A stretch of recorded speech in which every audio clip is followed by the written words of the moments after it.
front of the bay is 4 feet wide. I found the center, and now I'm marking the edges of the bay 22.5 inches from that center line. Next, I snap a line at 45 degrees to mark the sides of the bay.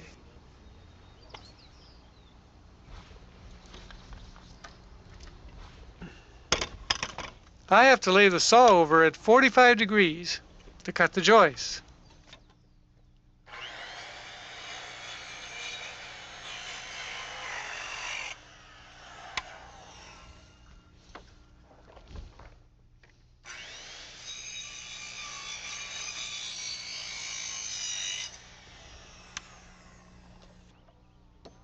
The rims then nail on with a 45-degree cut on each end.